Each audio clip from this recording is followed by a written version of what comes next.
mama akisema bili ya hospitali ya huyu shujaa amelala hapa ilifika milioni 9 plus. Kama tungekuwa tunakuja hapa kufanya harambee ya kuchangia Malulu kwenda kulipa bili hospitali, si tungehangaika ajabu?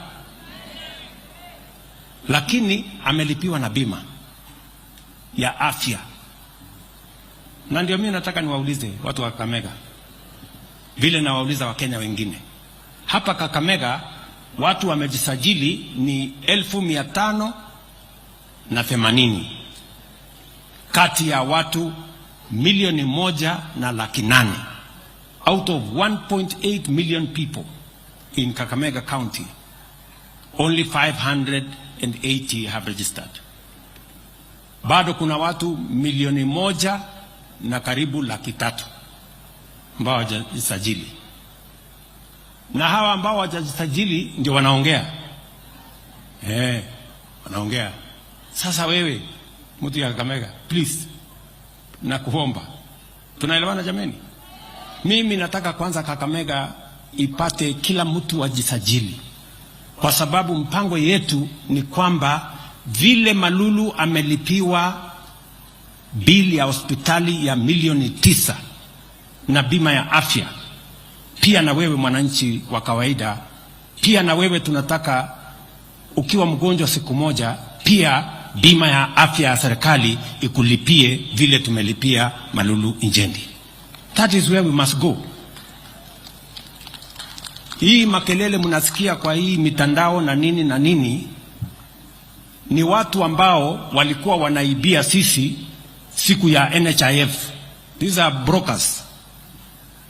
Iko sijui iko shida. Hata niliona juzi wakisema ati serikali itatumia bilioni 100 ati kwa system.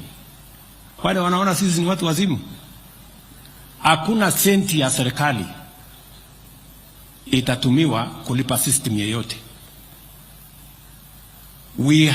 Because we want to sort out the problem of fraud of the past.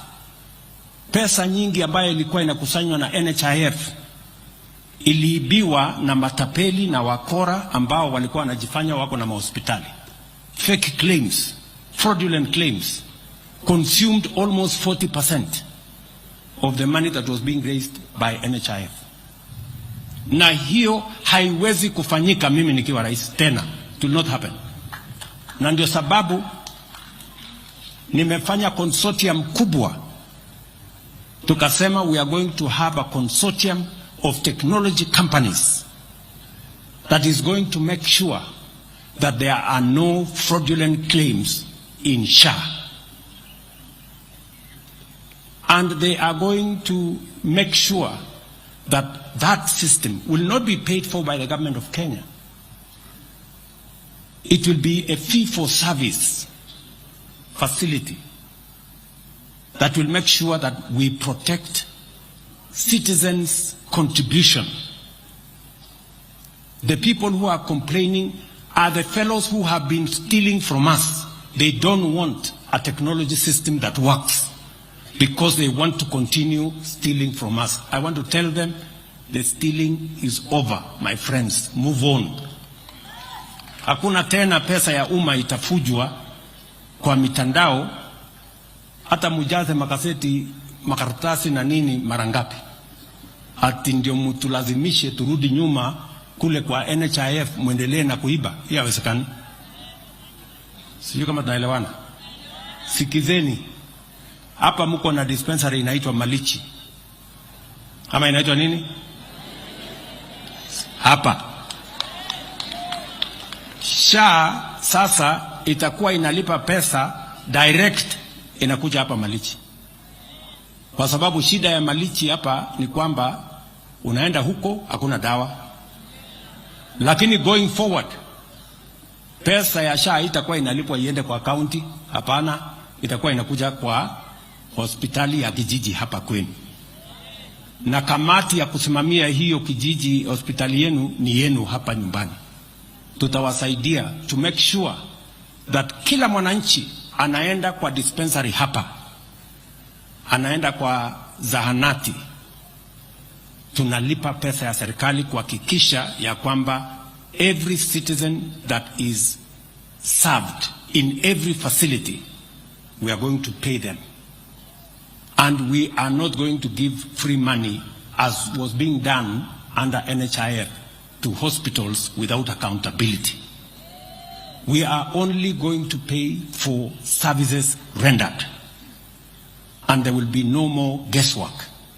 Hapo kwa guesswork ndio watu walikuwa wanaficha mambo mingi, ndio hawa wanaendesha porojo mingi kwa magazeti.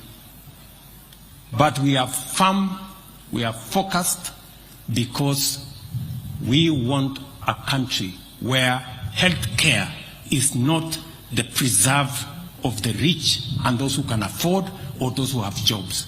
We want health care to be the right, as it is in the Constitution, of every citizen of the Republic of Kenya. And that is my commitment as President, to make sure that I live up to the constitutional mandate and requirement for Kenyans to get the highest possible health care as it is in the Constitution.